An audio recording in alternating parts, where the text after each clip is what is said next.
Business success can often be in the eye of the beholder, but every so often a company comes along that really does have it all.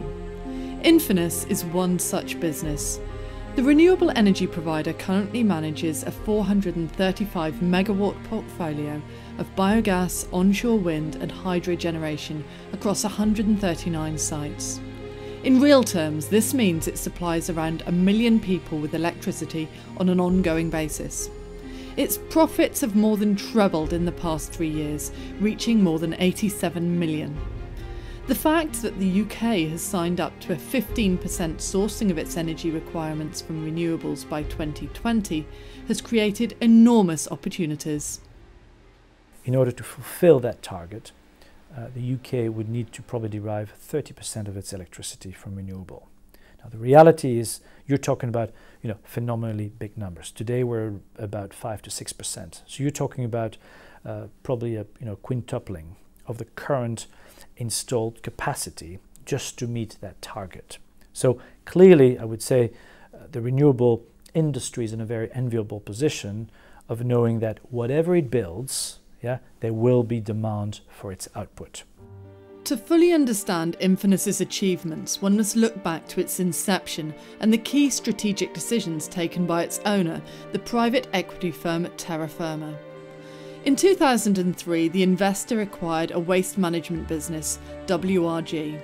This had a small and under-resourced waste-to-energy division within the business. At around the same time, the UK government, under pressure to deliver on its Kyoto targets, decided to increase subsidies for green electricity. Terra Firma recognised the strategic opportunity. What basically Terra Firma did was to extract the waste-to-energy cluster out of its anonymity within a much wider group and to start attracting good senior management people.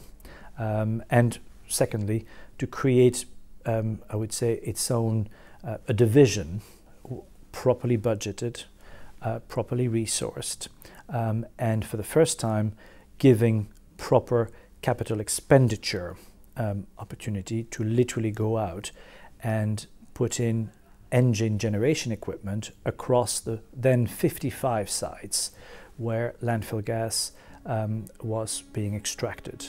Having acquired a dispersed business model with sites across the country, a big question remained as to how best to manage the company and maximise its success. In 2006, the company was rebranded as Infinis. In a bold move, the team developed a 24/7 state-of-the-art control centre, designed to optimise environmental compliance while maximising the energy produced. Infinis now has 129 landfill sites across the UK, and the control centre offers the company a huge competitive advantage. Infinis has structured its business to employ mobile teams in the field. It was important to transform the culture away from the traditional hierarchical nature of the waste management industry. What we wanted to create within Infinis was clearly an organisation where there was a very open communication culture, two-way communication culture, and where people felt that their opinion counts. And that's the only way, I would say, you can earn the respect of people that, by the sheer nature of their work, are much closer to your embedded generation equipment around the country. And we want to make sure that they feel that their voices are always heard. I think it's really to get the balance between training, dispatching the work, but still giving the people empowerment to feedback improvements, come up with their own ideas, which they love to do, and feel they're totally involved with the process. Infinis is now diversifying into new renewable energy industries, both through acquisition and development. The company's strategy is based on firm evidence that funding mechanisms from the government will only increase. It's allowing us to plan for the future and for future investment in new renewable technologies. And that's a decision we took some 2 years ago now when we looked at landfill gas as essentially a mature sector. Which other sectors could we diversify into? And we took the decision to go into onshore wind. A large part of that was our view on the renewables obligation regime, and that would provide the necessary funding for us to invest in onshore wind, which is a high capex investment. Infinis expects that an increase in the pricing of power will add to its momentum. The company is currently bound to several long-term government pricing contracts. As these expire or are terminated, it's aiming to move further into the open market to maximise its return. Infinis describes its relationship with terra firma as a marriage made in heaven. The investor has provided strategic clarity and investment, but Infinis is far from being dependent. Since 2006, all of its investments and acquisitions have been funded through its own operating cash flow. I think without terra firma, there would not have been an Infinis. Yeah?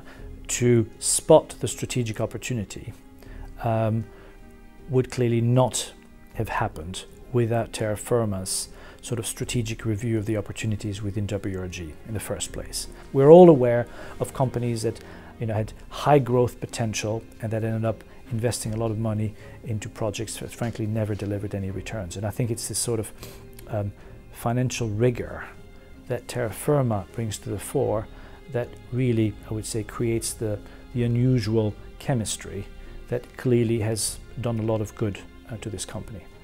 With a clear strategy in place and entrepreneurial spirit driving the business to achieve this goal, it really is no surprise that Infinis was selected by the European Business Awards as a Ruban d'Honneur recipient in the Growth Strategy category, and as one of the top 100 companies in Europe.